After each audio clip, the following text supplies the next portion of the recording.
Welcome back to your Friday Buckeye Talk from cleveland.com. Doug Lesmerises, Nathan Baird, and Stephen Means, and we're talking about dudes. We're talking about dudes on defense. And I don't know about this idea. We'll see. The thing I just was thinking about this the other day, guys, and I think we've had some good conversations about Jim Knowles, with Jim Knowles this spring, about teaching the defense versus bringing out competition in the defense and what year two might look like. And I do think we've covered scheme and the adjustments, and are they going to do less jack? And is the nickel safety going to be more like a cornerback than a safety, and all these kind of things. And then I just thought about, well, what about the guys? What about the dudes on defense? What do we think about who might break out, and could they have stars? So my dude definition on defense, I think, is just like a star, a guy that an offense has to plan for, somebody who, regardless of scheme, would be a problem consistently. That when an offense sits down to get ready for Ohio State, they're like, we got to figure out this guy or he's going to blow us up. And I think you can certainly be an edge rusher to do that. You can certainly be a corner. You can be a roaming and roving safety who's everywhere. You can be a linebacker who is out in space and completely shutting down the run game and making every tackle. And so, Nathan, is this worthy discussion? We've been having this discussion. I think it's just a crystallization of something we've been talking about for, 4 years now, right? We've been sort of looking for the dudes on defense, and I think it matters. We'll talk about, I guess, you'll go down a list that you sent to our texters and like what the qualifications are for being a dude. But when I first saw your list, I thought to myself, like, well, what about this guy? Like, this guy was pretty good, but I think it's unquestionable. Like, does this guy kind of intimidate an opposing offense? And I don't think Ohio State has had truly intimidating players on defense in any consistent way since 2019. And I do think, as always, some of the best ways to try to make comparisons here is by making a comparison to Ohio State. And Stephen, if we were saying dudes on offense, I don't know. We'd be like, well, I don't know. I'm not sure if it'd be like, okay, Marv. Yeah, it wouldn't actually even be a fun podcast. We'd just be naming off names for an hour. Yeah. Like there's not, like you know it when you see it.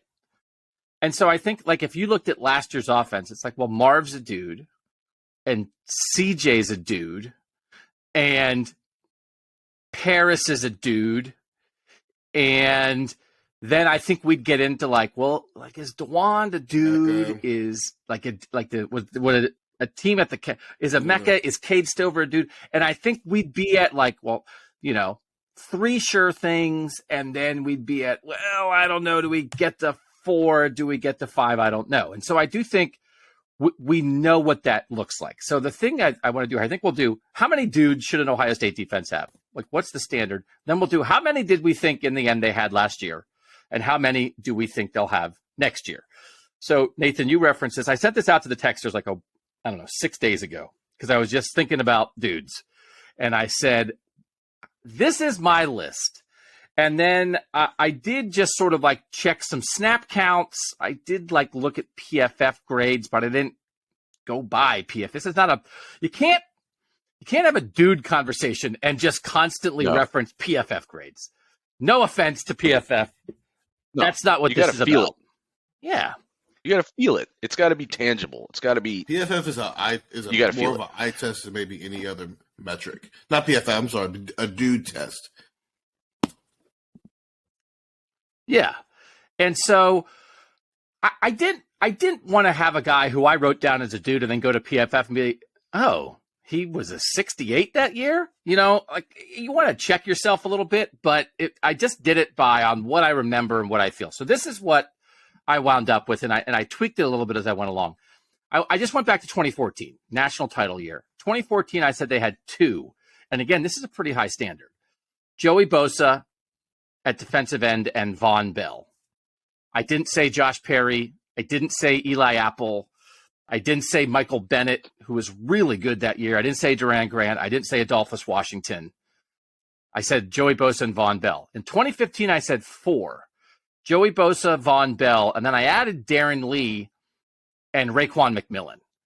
And I might be a little out over my skis on Raekwon McMillan. I just thought he was kind of an underrated player here. I remember having kind of a long conversation with Raekwon about how frustrated he was that he wasn't a first-team All-American, and I just thought he made a difference at middle linebacker.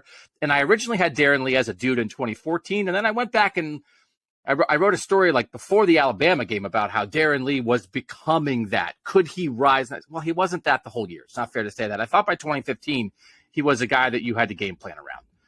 So 2 and 14, 4 and 15. 2016 I said 3. Raekwon McMillan at linebacker, Malik Hooker at safety, and Marshon Lattimore at corner. And I don't know that there's a ton of debate about that. 2017, I said 2. Nick Bosa at defensive end and Denzel Ward at corner. Now, the one thing I'll say, in 2016, I did not say Nick Bosa because Nick Bosa only played 320 snaps in 2016. That's when they were rotating all those defensive ends, Sam Hubbard, Tyquan Lewis, Nick Bosa, Jalen Holmes, and Bosa didn't rise to the level. No, that's wrong. 17 is when they rotated. 16 is when Nick Bosa just got there. So I didn't have Bosa in 16. I didn't have Bosa in 16. His PFF grade is through the roof, but he only played 300 snaps. So I didn't have it. So, and then I didn't, Tyquan Lewis never made this list for as good as he was. Sam Hubbard did not make the dude list for as good as he was. So in 17, it's Nick Bosa and Denzel Ward. 18, I didn't do Nick Bosa because he only played 2.5 games. If he had played the whole year, he certainly would have been. I did Chase Young and Draymond Jones. And that's a high level for Draymond, but I thought Draymond was the best player on that defense, snap in, snap out in 2018. My defense had a lot of problems. And as an interior defensive lineman was like a real problem at times. And then Chase wasn't peak Chase, but man, they had 10 sacks. And when he was on, you had to be aware of where Chase Young was. 2019, I said 2, Chase Young and Jeff Okudah. And they go on to be the number 2 and 3 picks in the draft. Again, I don't think there's a lot of dispute there. I didn't have Damon Arnett. And somebody like Malik Harrison never rose to the level here. Pete Werner never rose to the level here because in 20 and 21, I said none. And that's in a world where we're having a conversation about, is Pete Werner your best defensive player? Pete Werner was a high draft pick, second-round draft pick, played well in the NFL. But did you sit down and say, oh, man, I don't know what we're going to do with Pete Werner? When the conversation is Malik Hooker and Marshon Lattimore and Joey Bosa, I just think he's not quite there. So by that standard, from 14 on, 2, 4, 3, 2, 2, 2, none. 2022, I left as a question mark, and then we'll get to 2023. Nathan and Steven, you guys weren't here covering this team every snap then, but you know the names, you know the reputations. Nathan, does that feel generally right, or does it feel generally wrong one way or the other? From those like 14 through 18, I that does feel generally right to me, just from, being distantly aware of those teams, but then also like going back and looking back through history in recent years and seeing what those teams had and what those teams did. And certainly for 2019 on, I think it's spot on. When you start using that standard, when you use the standard of the names that are on that list from 2014 through 2019, and then you look for the people 20, 21, 22 who deserve to rise to that level, I'm coming up with the same question marks you are. Steven, what do you think? Does it feel too many, too light, just right? No, that feels right, especially after you explained it, because when you didn't have Tyquan on here as the Big Ten Defensive Lineman of the Year, at first when I saw this, I'm like, wait, what? No, he was Big Ten Defensive Lineman of the Year. And then I'm thinking like Gary Conley's the first rounder, but there's the dude, and then there's being the guy next to the dude. And I think you did a good job, now that you've really explained it, of explaining that there are some guys who were like clearly the backbone and the driving force behind defenses versus guys who are really, really good, but like it's like Zach Harrison, right? If he's your second best, if he's your next tier level of dude, then it's like, oh man, that's a really good defense. The problem is we haven't had tier 1 A level high classification dudes here. So I like the way you broke it down, actually. Well, I think Steven touches on something that I thought of when I looked at this list, which is having one dude, I think, makes it easier to have two dudes sometimes. That second dude doesn't have to be as dude to be a dude because that first guy, and we can, I guess, explore that more. But I think there's something to that. And I also think I completely agree with that. And I think if you have two, then you can maybe have, well, then it's like, well, should there be three? Because two dudes make three and four almost dudes, because it just raises the level. It's the thing that just crystallized to me in the 2006 national title game on the offensive side of the ball, where Ted Ginn Jr. was a dude. And when you had him out there, you could feel like, oh, wow, okay, well, then I don't know what you're going to do with Anthony Gonzalez, and I don't know what you're going to do with Antonio Pittman. And obviously Troy was a dude too. But as soon as you took Ted off the field, in that title game, when he got hurt, everything fell down a notch. Because once you take the guy that the team has to worry about away, everybody else gets a little less scary if they're not dudes. Dudes, Steven, are scary all the time, no matter what. And so if I was going to do this, if I had gone back through every team I covered, both sides of the ball, no offense to Anthony Gonzalez, but I'm not putting Anthony Gonzalez at that level, not in the way that Ted Ginn Jr. was, Steven. And so I do think, which I think is the point that we're going to do, it breeds something. You can be a better player when you have absolute stars around you, and then when the opposing team has to focus on you a little bit less. Yeah, dudes make everybody else's life easier, which can raise people's level of play. Because to take Chase Young is such a dude that you have to throw 3 and 4 people at him. What does it do? It lets Ja'Shawn Carnell and Davon Hamilton and the freshman Zach Harrison all have these moments. Zach Harrison really didn't have those moments when Chase Young was going. What did Jeff Okudah being the dude do? It raised the level of play for Damon Arnett because he was getting so much action that he ended up having a really good season. You can keep going on down the list. You want to use the offensive side. Marvin is such a dude. I think Emeka is probably knocking on the door being a dude, but he's not a Marvin type dude. So it's like, that's your second dude at wide receiver, and that's after losing your main dude in Jackson Smith-Njigba. And then you get years with the wide receiver years has 3 dudes with Garrett Wilson, Chris Olave, and Jackson Smith-Njigba. So the more dudes you have, the more A-plus level guys you have, the more of the people who are probably C's can maybe play like B. And that's when you get something special. And I think possibly, and we just had this conversation on the Thursday podcast, when you lose Marvin in the Georgia game and you really, really feel it. And this is no offense to Emeka Egbuka. He was still out there, but man, did you miss Marvin. And so, like if we were doing this on offense, would we go Emeka? I think he's a debate, but I don't think he's a sure thing, because in that game, Nathan, if they had lost Emeka but still had Marvin, I don't think it would have felt the same as it did when they lose Marvin but still have Emeka, knowing what a great player Emeka Egbuka is. Yeah, and so then the question becomes, is Cade Stover a dude? And that, I think if we were doing this on offense, would we at least discuss it? Well, right? No, it'd be a conversation, yeah. By that standard, absolutely. No, I think a dude is more about you and less about what the gap is between you and who the number 2 guy is. And that's a situation where that's more of that. Like with Marvin, how do we know Marvin was a dude? The Penn State game when literally no other receiver could get open. And it just became, we're going to run slants to Marvin Harrison for the next hour and a half because it's the only way we can move the ball. That's when I think a dude. Like Cade Stover, very good tight end, NFL level tight end, very valuable to this room. I'm still not going to put him on the same pedestal as Marvin Harrison in terms of how good he is, even if his value might be a little higher based on what number 2 is in the room.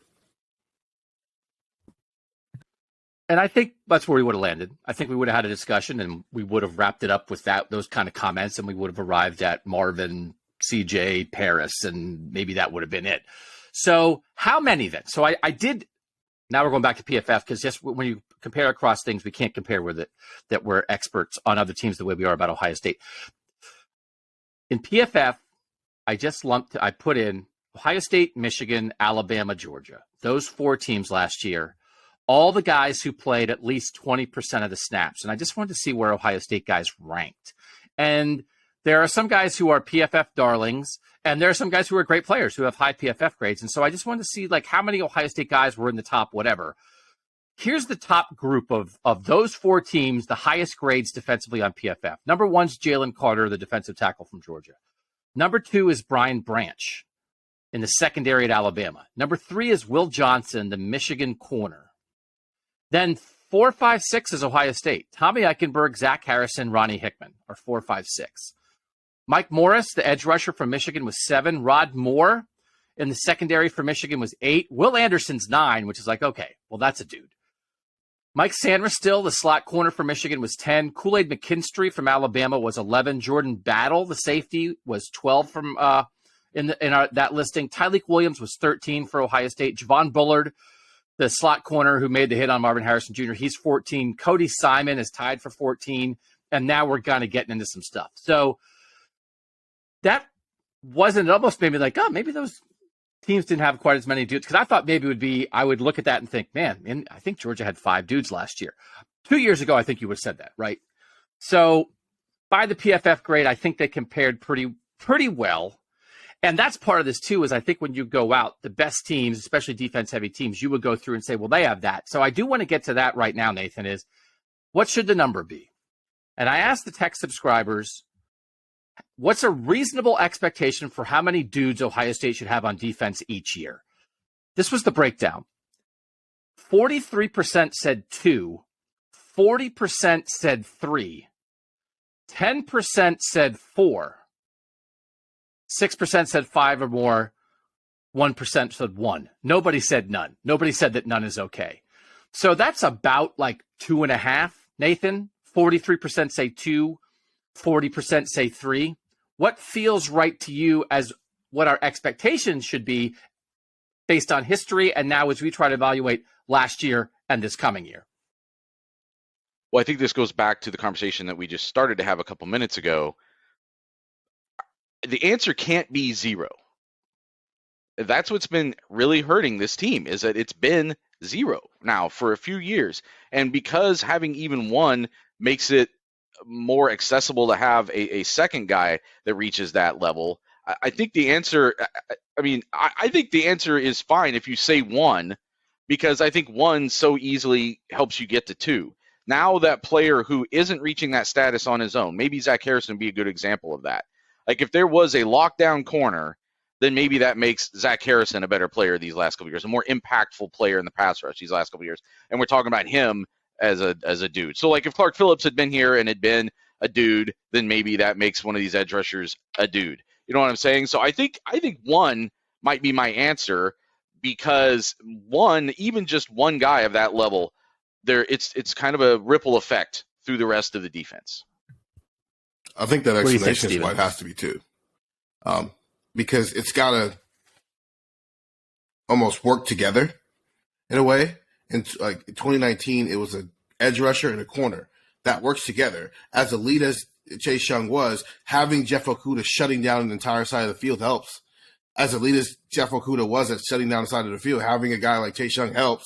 2017, you mentioned Nick Bosa and Denzel Ward. Having that again helps. 2018, having Draymond Jones coming from the interior and Chase Young coming from the outside, that helped each other out there.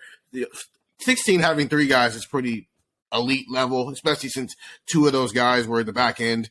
And then, but then Bosa, Bell, that's once again, that's front and back end. I think it's got to be because of how defense works, especially in this day and age, they've got to be able to work off of each other, because I like that 2.5 was the number we ended up kind of basing this off of, because having that 2 is going to create that half, especially if that 2, one of them is up front and the other one's in the back end. Yeah, when you get to 4, it's almost like something went Yeah. way better than expected, right? And that's kind of what happened with Darren Lee, right? A guy who showed up as a 3-star prospect, was not even a linebacker, and all of a sudden he's dude level within a couple of years and off to the NFL. And that's something I almost think any program can't really bank on that.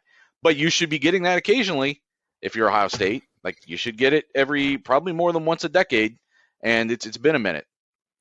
And again, you look at the list. Well, nobody, with who they were coming in, nobody was surprised that Joey Bosa or Nick Bosa or Chase Young or Jeff Okudah or Vonn Bell rose to that level. But Malik Hooker wasn't supposed to be that. He was. And Denzel Ward was a 3-star recruit. I don't know that you thought it was going to be that. So you do need a mix. I think the thing that really helps it is you probably should be recruiting a guy in every class that you have a really good feeling can be that.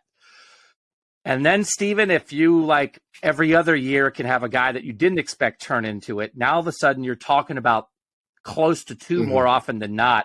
And I think that would show up a little bit here, too. It's like, I don't know that you can be expected to have, because it doesn't have to be 5-star recruits. So it'd be like, well, do you have 2 5-stars on defense in this class? It's like, well, that's a lot to ask. But if you have a superstar that then somebody else raises their level, and again, I think that's where we would question this. But that's probably the best way to get to 2 is one that you expected and one that you didn't. If you're building a recruiting class, for Ohio State's purposes, you should probably have a guy on offense that you think is a bona fide dude if he develops the right way, a guy on defense who you think is a bona fide dude if he develops the right way, and then a quarterback who's probably going to be a dude because of how this works nowadays. And if that's your foundation, you should be set. The problem is we've seen the guys on offense that we think should be dudes, and they ended up being dudes. We've stopped seeing the recruits down defense who we think should be the dudes because they've recruited it. They've had 5-star edge rushers, top 100 cornerbacks. We just like 5-star. There's a 5-star linebacker on the team now, a 5-star safety. We just haven't seen it develop the same way. And there is certainly that development aspect of it is, we've talked enough about the recruiting dips and when you lose Kerry Combs and the transition and the guy, you lose Clark Phillips and the transition from Ryan Day and Jeff Hafley leaving and all those kind of things. We know all that, but there is a development aspect of this where maybe there's been some 5-star, the best recruits that become, excuse me, good players, but maybe not great players, and then you haven't had as many guys kind of out of nowhere. Okay, when we come back, we'll try to decide how many dudes did Ohio State have on defense last year. We'll do it next on Buckeye Talk. All right, we're back. Nathan, how many dudes would you say the 2022 Ohio State defense had? So listen, I could almost get to 1. You could make an argument for Tommy Eichenberg. You can make an argument for sure. Kind of a unanimous second-team All-American. I know that's like that's reaching down to a different level, but also just more than that, the presence that he had and the way you felt him in the defense, I thought were almost there, but I still don't think that I would call that dude level. It was very good. It was very, very good. But I don't think I can get to dude level on that. I don't think it was so disruptive and so it doesn't really I don't know if it put like the fear of God into opponents the way that we talked about with these other guys. So I would say then they got flashes of dude. Like there was no more like the single most dude performance maybe of anybody on this list was JT Tuimoloau at Penn State. But 1 week does not make a dude. So JT might have had 0. the best dude moment of any Ohio State football player of the past decade. Of just like single game, what was that? I don't even know what to make of it. Certainly on but defense. like you're right, it's got to be consistent. So we've seen dude moments. I can't put Tommy Eichenberg up here because a dude is a dude regardless of what pond you throw him in. And I don't know how much of the high PFF grade, they used him as a weapon, all that stuff. He had a very good year. I don't know how much of that is him versus how much of that is how Jim Knowles has schemed up linebackers. Because linebackers in Jim Knowles' system eat up tackles all the time. So it's hard. I can't do it with them because that was the Chase Young system in 2019. Their entire game plan was Chase Young's going to get to the football, so everybody just watch him. For the most part. The same thing with Bosa's and, Marshon Lattimore and Malik Hooker, nothing's getting past them. They're picking off every ball and they're actually scoring touchdowns. That has nothing to do with scheme. That's all player driven. That's my instinct on Eichenberg as well, is that it was a great marriage of player and coach, of talent and scheme. But if that existed on its own, would it rise to that level? And it's not about, right, well, if he had been a first team All-American, if a couple, right, would we then think Right. it? Well, I don't know. I mean, we watched him play every snap. Mhm. We think what we think, right? So it's not as much about that. And so I asked the texters how many last year. 41% said one, 27% said none, 25% said two, 6% said three. So, and then we'll get to some answers here. So 68% of the people said one or none. I think for most of them, Nathan, it's either Tommy Eichenberg or nobody, because if you're trying to start a dude list from last year, Eichenberg has to be the guy that you have at the top of the list. I mean, Mike Hall had a good dude month to start the year, and then things he couldn't sustain that quite the same way. And then, like we said, the JT game and other little flashes you got from him, but it's just it's hard. Like and I think another good example is I brought up the second team All-American as an example of just the acknowledgement that he had from the football world at large. But like, you don't have Shaun Wade on this list, who is a consensus first team All-American in 2020. And it's because when Shaun Wade played that year, you didn't feel the same thing that you felt with the other guys on this list. And I think that's the standard. And this is hard. This is a hard lens for a conversation, because you wind up talking about a lot of people who got A's and saying, well, I don't know if they got an A+. And so now all of a sudden, what's your podcast topic on Friday? It's like, oh, we're talking down Tommy Eichenberg, how he played last year, how like it was. And like, that's not the intention, right? The intention is a bigger picture look at what is required for greatness. How often has Ohio State had it? And they have a lot of very good football players now, but do they have enough greatness and true, rare excellence to get where they want to go, compared to the Joey Bosa, Vonn Bell, Raekwon McMillan, Darren Lee year? So that is, you're being compared to the best of the best in the history of the program. But, if I'm going to go through linebackers and say, what's a dude linebacker look like? It's like, well, let me show you A.J. Hawk. Let me show you Ryan Shazier. Let me show you James Laurinaitis. Let me show you, Raekwon McMillan. And then the next tier to me is like, well, because like, let me see if I can find it here. Someone brought up Jerome Baker, and I thought about Jerome Baker in 2016. And then how about Jordan Fuller and Davon Hamilton, right? Later on, somebody brought up that. Like Jerome Baker in 16, that's from the 419. That's a guy I really thought about, because that is a guy who I thought was not done any favors by his coaches, as I said many times, but he was really, and you've seen what Jerome Baker has become in the NFL. He was really good in coverage. He was really good in space. I think he just had a smart read on the game and knew where to be, but I didn't put him on. So I think Eichenberg to me is not quite at the Laurinaitis, Hawk, Shazier, McMillan level, and he's in there with Jerome Baker and the flashes of Baron Browning and Harrison and like all these guys, Steven. And that's not in any way a criticism. But if I was in the end having to vote on this, I think I'd vote zero for last year. Room. I like the Baker Fuller thing, because once again, not dudes, but guys who were very, very important to things that are going on, and you almost didn't realize it until they were gone. But you still can't put him up there because if you're a dude, then you realize it was happening. Yes, to go back to what you were saying before, like straight A's isn't the standard here. Feeling like you need to be skipped a grade is the standard.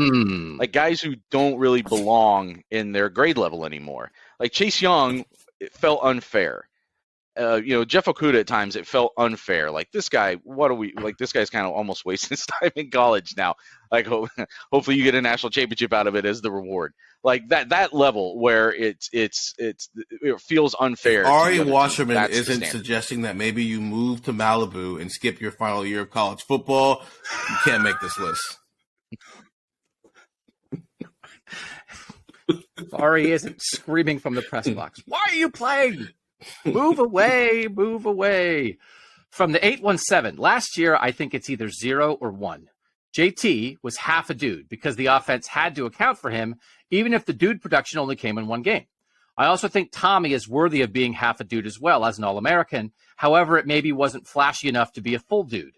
So I think like that's a 817 texter who is kind of getting on the same page with us. From the 614, I think your list is spot on. 2022 was the year of the dude flash. Can I trademark that? Be careful. Be careful. You trademarked dude flash. Be careful. But yes, you may take it.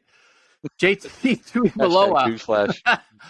I'm not going to say Buckeye Talk on the end of that because I don't think we want to be associated with that. Let's not. If it pleases the court, we did not trademark that. No. It was the person from the 614. JT Tuimoloau had the most dude flashes. He basically had a dude supernova in the Penn State game. Lathan Ransom flashed like a dude a few times. Caden Curry had some dude flashes, albeit against bad teams. Zach Harrison flashed and had what I thought was by far his best season as a Buckeye. He batted down important passes, made huge run-stopping tackles, and put opposing quarterbacks under duress. Tommy Eichenberg was a playmaker whose nose was on the football more times than not. That was super important. I don't want to undervalue any of these players and their performances, but I think your point stands. No one player in 2022 was a consistent dude like Joey Bosa in 2014, Malik Hooker in 2016, or Jeff Okudah in 2019. The 2022 defensive dudes just flashed. There needs to be more of a lightning storm in 2023 if the Buckeyes want to beat Michigan and win a national championship. I mean, that person just basically completely crystallized our conversation. And the other part of it then is think about if somebody rises that, drop Chase Young, drop Vonn Bell into this defense now, and let's see what it does for JT. Let's see what it does for Tommy Eichenberg. Let's see what it does for Denzel Burke. And I do think there are people who have the ability to do that, Nathan. But I think as we look backward, I would say in 2022, we got closer. Is that fair than we did in 20 or 21? If it would be the third year where we would say 0, we're certainly closer to saying somebody a year ago. No, I definitely think we got closer this past season. But just for the fact that Tuimoloau's performance at Penn State showed you what could happen. Mike Hall, the way he was really kind of wrecking things early in the year, showed what could happen, where I don't think you were even getting like top end hints those last couple of years, the previous couple of years, that kind of thing was ahead. And I keep your straight A's thing is kind of really stuck in my head right now, because I think of people like Tommy Eichenberg or Pete Werner or Ronnie Hickman. I mean, I don't know if he's maybe even stretching this example, but they're valedictorians, but they're those, we all went to school with these people. They're like, they took it really seriously and they worked really hard and they like maximized their academic performance and they got straight A's. But we're talking about savants here. We're looking for savants. We're looking for the people who it just people looks who like and feels did different. A quick review 5 minutes before the test, didn't study at all, didn't pay attention the whole semester, and then somehow get an A on the exam. Well, almost like the class is beneath them is what I'm thinking. It's like it's a high standard, but it's I'm not only going to pass this test, I'm going to break your will that you even gave it to me. I'm going to answer it so quickly and so decisively and so correctly. Okay. I think that's a pretty correct lens to view the past couple of years at Ohio State, which then would, if we kind of coalesce around that, that's 3 straight years with none, which is a thing. But when we think about the level of defense, the statistical ranking, how often did they step up in big moments? And this is, again, it's not to criticize anybody. I don't know, Steven. I think if they had 2 know about it dudes, they might have stopped Stetson Bennett and Georgia on that last game-winning drive. It doesn't mean that a defense with dudes never gives something up, but they had a chance to slam the door, and they didn't. And I don't categorize that as like the defense failed the Buckeyes, and that's why they lost to Georgia, because Stetson Bennett and Todd Monken and what that offense was doing at that time, they did what they do. But would Chase Young or Marshon Lattimore or Ryan Shazier have done something there? And Zach Harrison came within a whisker of doing it, Stephen. Yeah. But I think that's where it shows up at times of, did you slam the door like JT slammed the door on Penn State? It was like, okay, well, Penn State's not going to win this game because JT Tuimoloau is not going to let it happen. It's less about the totality of the game at that point. And I'm glad you brought up the Zach Harrison. Almost dudes almost make the play. Dudes make the play.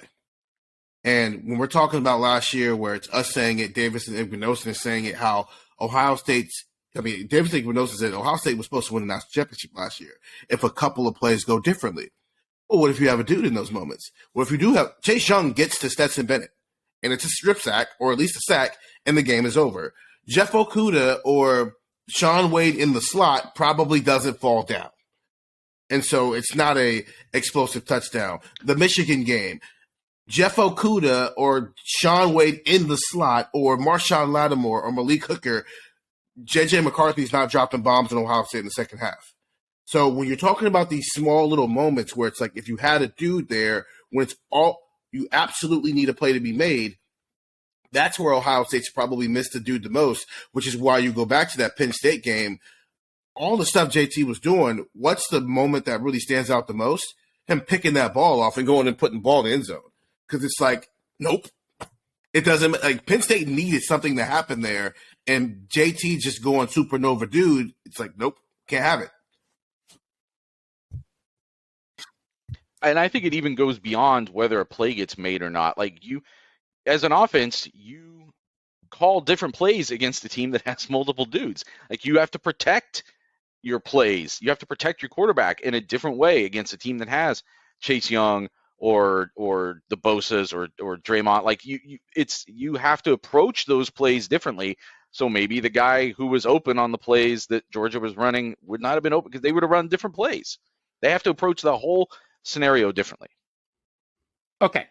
Last break. When we come back, how many do we think there might be on this 2023 Ohio State defense? We'll do that next on Buckeye Talk. So we put this out to the texters. If you want to be a part of this, 614-350-3315. You get to answer surveys like this. You get to send in comments. We're going to get to a few more comments that our texters sent in. It's $3.99 a month. But it starts with a 2-week free trial. So if you did it right now, you get it through the spring game. You could hang out with us. How many do you think the Ohio State defense will have this year? How many dudes? 34% said 3. 32% said 2. 18% said 4. 10% said 1. 8% said 5 or more. And nobody said none.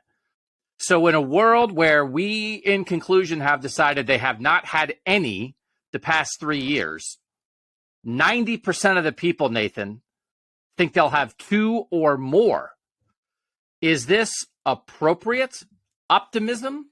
Is this blind optimism? Is this faith in something that we can see on the horizon? Are you surprised at all by the numbers and how many people are thinking not just 2, but we could get to 3 or 4? I don't think it's blind optimism because, again, like, we're talking about Tommy Eichenberg. He's back this year. We're talking about JT Tuimoloau and Mike Hall. They're back this year. We're talking about guys who they have recruited who are on the verge, Sonny Styles, etc., that are like they've got roles that could be a thing. So I don't think it's blind optimism. It is optimistic to think they could get all the way to 5. None of the teams you listed had 5, including like national championship and great teams. So 5 is super optimistic as far as like what you're going to put your money down on. But I also think that if this team has 1, then it probably has 2, as we were saying before. I don't think like just Mike Hall does this for a full season and JT Tuimoloau doesn't. I think it probably builds off of each other. Or if Denzel Burke steps up and just has that thing that has been looming maybe on the horizon for him, I think that probably makes a dude up front in combination. So if I would vote, I would say 2. I think this team has 2 dudes that can emerge, and I think it's reasonable to assume that it will happen this year because it's also guys who have shown it and then are coming back. We're not like talking about, well, Pete Werner kind of in his last year as he was heading out the door, or maybe Malik Harrison in 2019 as he was leaving. Like these are guys who we already sort of feel that way about, and then now they're coming back for more. This might be just another excuse for a podcast format to talk about Sonny Styles. I might be, you may have found me out in that way, because I do think when you think about some of the returning guys, it feels like there are a lot of guys, at least a good handful of guys who really could be in the discussion, right? Tommy, right? Okay, Tommy's already there. Tommy's either already there or almost there. What if you get more of him? Does he get over the top? A version of Denzel Burke gets in the discussion, right? A version of Mike Hall, like the best, most consistent of Mike Hall, gets in the discussion. We don't know what Jack Sawyer is going to do if they're going to let him be the defensive end the whole time. But there's a lot of guys that like you can get into discussion. But then when you really think about Steven, when you think about, okay, first, Steven, I want your number, but then like who are the guys that you're thinking about when you make your number? Because I also think a little bit, sometimes it's easier to lean new guys because you might have an established player who has shown you who he is, and maybe you just think that is a very good player, but I don't know if I haven't gotten full dude vibes yet, am I going to get him now? So what would your number be, I think Steve? this is a good exercise as we start the process of eventually driving the bus for people. I talked myself in the 4, and it's based on a lot of what we were talking about, but also like I just went back to watch some clips of games and stuff to try to get an idea of like who's at least flashed it, even if they didn't get a chance to really show us. And 3 of them are on the defensive line. JT, if he can bottle up, he's not doing the Penn State game again. That's you can't expect anybody. I wouldn't expect Lawrence Taylor to do the Penn State game again. But if he can bottle up some version of that and be that consistently, that's a dude. If Mike Hall's shoulders want to cooperate, he can stay healthy and actually play on the interior. That seems like a dude to me. Rewatching that Penn State game, Jack Sawyer was really good. When they just let him be a defensive end, he was kind of kicking butt too. He just wasn't getting home because also they were having him do a bunch of stuff. I think there is a situation with him where I remember in 2018 when we were coming off that season and we were doing the 2019 spring practice, and a lot of the players were just talking about why things were better this year is because they don't have to think. They don't have to do all this stuff. It's just simple. It's very simple. And simple meant Chase Young had 16.5 sacks. And I'm not saying that's where Jack can get to, but I do think that just letting him do the thing you recruited him to do might unlock a 8 to 10 sack guy, because his pass rushing, when they've allowed him to just do that, has been very, very good. They just were having him do a million other things. And so I started thinking about Jack Sawyer.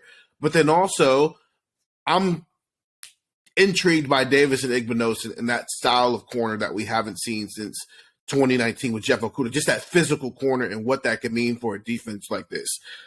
So there's my 4. I didn't put Sonny Styles on my list mainly because I want to see what they do with him first, because we can get all excited as we want, but if they're going to mess around with it, like it's kind of the same thing. It's a lesser conversation of what it was with CJ Hicks and maybe more with Jack Sawyer, where it's like if they mess around with it, we might not get dude Sonny Styles until 2024, because I can't 100% pencil him in as a starter the same way I can pencil in Jack Sawyer, Mike Hall, and JT as starters, and Davis and Igbinosun is going to be in whatever rotation they do with that cornerback position.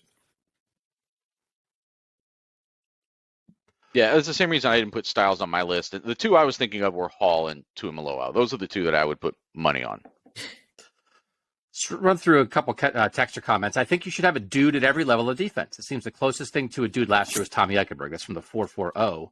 I think Eichenberg was a dude last year, and this year, Eichenberg, Burke, and either Sawyer or JT will make it 3 in total from the 614.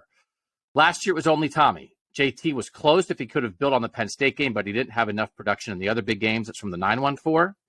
From the 440, I think the best candidate for dude for this season has to be Jack or JT at edge rusher.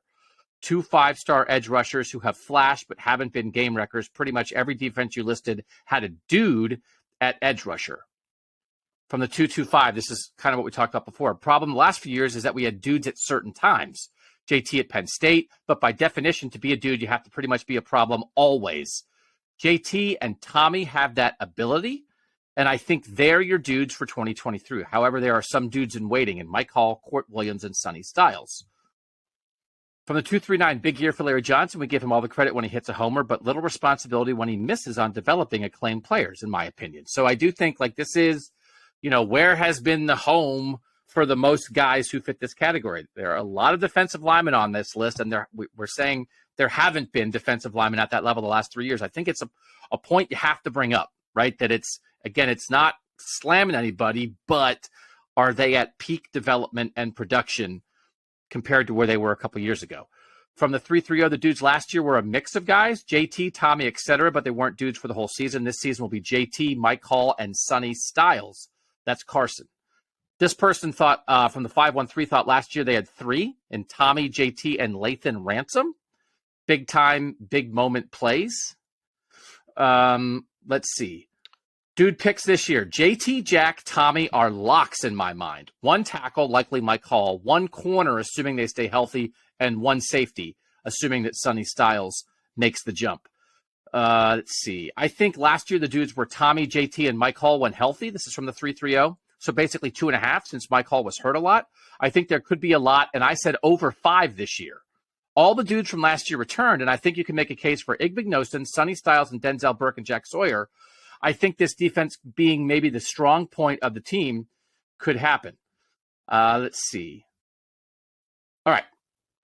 Let's then make maybe final predictions here. I will say, I'll run through a couple more, but I will say I lean a little more towards the new guy. So if I was making my dude list for this year, I think I might have Sonny Styles first because we have never seen him not be a dude.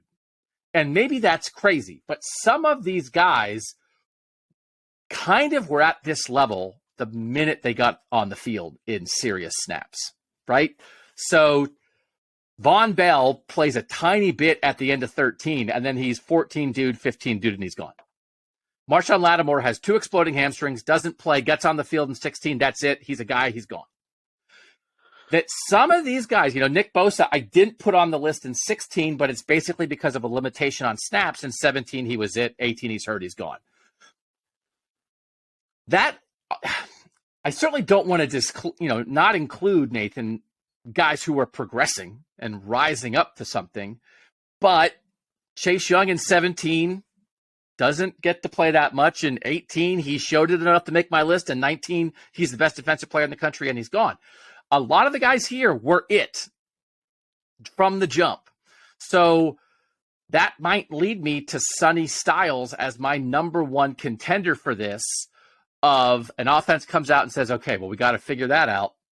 And that every week, that's something you have to plan for. Now, Steven, you make a good point about I don't even know what he's going to do. He's not a 1 right now. We're not exactly sure what position he's going to play or how they're going to use him. So that would hold it back. But from a skill, talent standpoint, Nathan, I think my list would probably be 2. And I think in my head, it would be Sonny Styles and JT Tuimoloau. And those would be my 2 guys. And then I would be on alert for Tommy makes 1 more step and is like, okay, there's not a discussion here anymore. There's certainly a discussion now, but Tommy Eichenberg's obviously a dude. Certainly that. Mike Hall or Jack Sawyer with a leap. Denzel Burke with a leap. All those things possible, but I think Sonny, Nathan, would just top my list for this discussion. I think you might be onto something just because as you look at this list again, it is guys who, unless they were held back by injury, they tended to already be showing it by their second year. And when we're talking about that sort of savant thing, as opposed to the savant versus the valedictorian, you might be onto something. That actually makes it more likely that if a dude does break through here, that it would be someone like him who is just working from a different level at the beginning of this, and is already. I mean, he did skip a grade. Literally. To go back to what I said before, like he literally did skip a grade. Like he's here early, and it was on the field very, very early in some important ways. So yeah, I think you might be onto something. Would we agree that this statement is true? Ohio State can't win a national championship if they don't have at least a dude or two on defense, Stephen. Is that a factual statement? Because in a world where we're landing on either 0 or 1 last year, they were really close, but maybe our whole point is if they had a couple sure things, they would have done it. Like, is that where we are? I mean, the last 2 years are proof. More than 2020 is weird. Whatever. 21, you have the best historically great offense and a defense that can't keep anybody else from scoring. And it's why you lost to Michigan and why you were down and gave it like 35 points in the Rose Bowl in the first half. And then last year, kind of the same thing. Crazy, crazy good offense, even with all the injuries that they had. And the defense kind of got in the way of it at times. I think you can't. You can't win a national championship if you don't have at least one dude.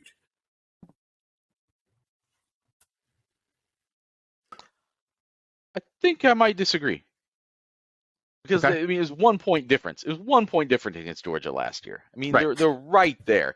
And if they make one more completion on offense and Noah Ruggles is kicking from 40 instead of 50 on that last drive, and they win a national championship with no dudes, like it was right there to happen. I know it didn't happen, and yes, a dude would have made it more likely that they stop one of those last Georgia. I'm not disputing that, but there's also a mountain of evidence on the other side that if just some better luck had happened. I mean, if their dudes on offense hadn't all been hurt, most of them, a lot of them, if Marvin Harrison Jr. is still in that game for the fourth quarter, if Kate Stover, we're saying is not a dude, if Kate Stover plays the last 3 quarters and a couple of those plays go a different way, I can't say that they can't win a national championship without a dude with the offense at this level, what the level that we think this offense can still be at in 2023.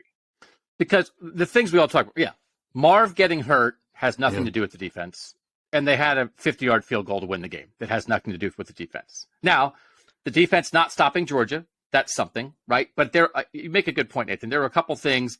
Maybe you would have pointed out, well, if the defense had just done this, they would have won. But they also almost won anyway with and things not having to do with the defense would have changed it. And Georgia had the dude, Jalen Carter, like that was like the dude of 2022 defensively, and still gave up 41 points to Ohio State and almost didn't win that game.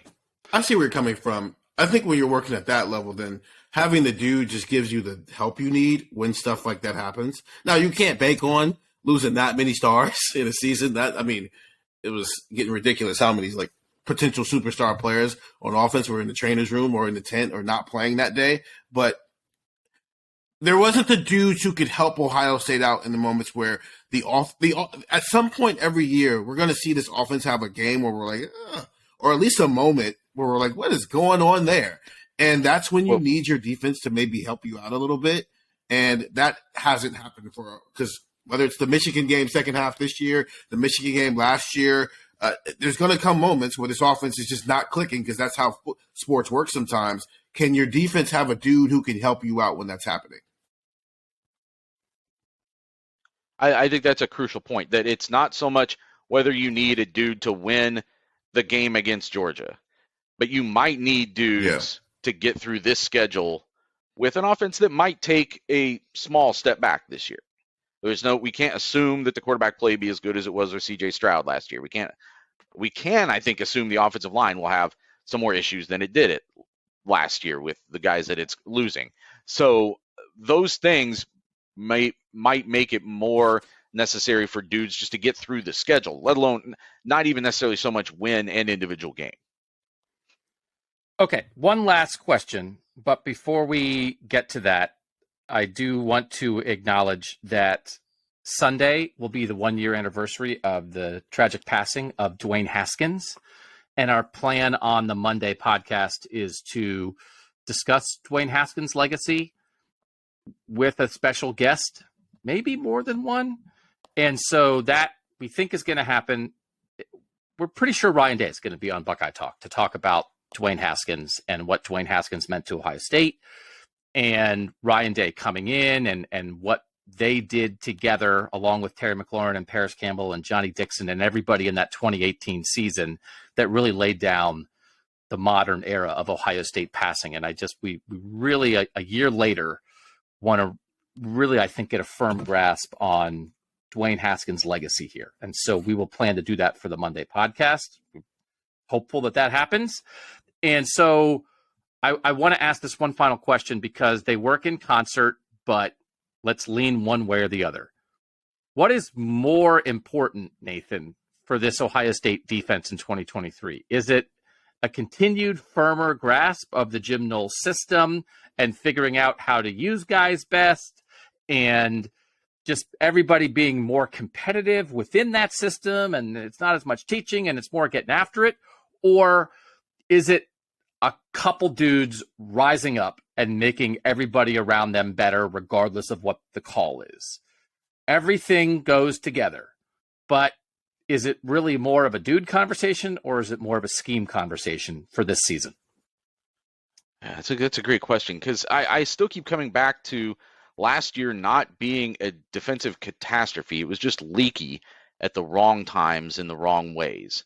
And I think that you can probably some of that leakage was a result of calculated gambles that they took that just backfired.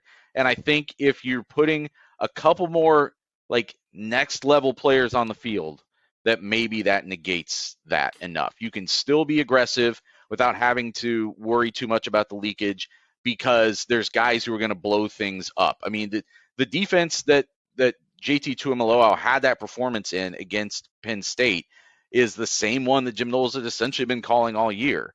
But that performance wins that game. It lifts a whole team. And that level of performance is hard to ask each week from anyone. But when you're just getting that presence throughout the year, and the great thing about having two dudes is it doesn't have to be the same dude every week. Somebody can neutralize him. Some offense can sell out to neutralize him. But what are you giving up on the other side? How are you paying for it by what Ohio State does off of that? So I think that the answer is they need a couple of these guys either to take that next step or the new guy to emerge, as we've mentioned with specifically it's a Sonny dude Styles. conversation. I mean, Day says it all the time, and I bring it up all the time. Spot coaching scheme personnel. Day he spent last season fixing the coaching in the scheme. The scheme was not really – I don't think the scheme was the issue. Some bad play calls and some bad moments, but that could happen. But the overall, this was a top 15 defense last year. That's what we expected. I think that was a fair expectation to have. Dudes win big games. Penn State, we're talking about beating Penn State. We're talking about winning at Notre Dame. We're talking about Michigan. We're talking about playoff games. Regardless of what sport you're talking about, you need dudes to win those games. And they ran out of dudes against Michigan and Georgia. I think that's right. I think it's a little bit of a lean toward the personnel. And then again, the more you believe in the personnel, the more that you believe that there's a guy who's going to wreck this game, which is going to allow me as a play caller to then do this as a result. I do think it starts there. And I do think that there still is the progress that needs to be made. Recruiting, development, the expected guys, the unexpected guys. They just need a couple more of those dudes. And I think we'll see that defense get closer to what it was in its heyday. Okay.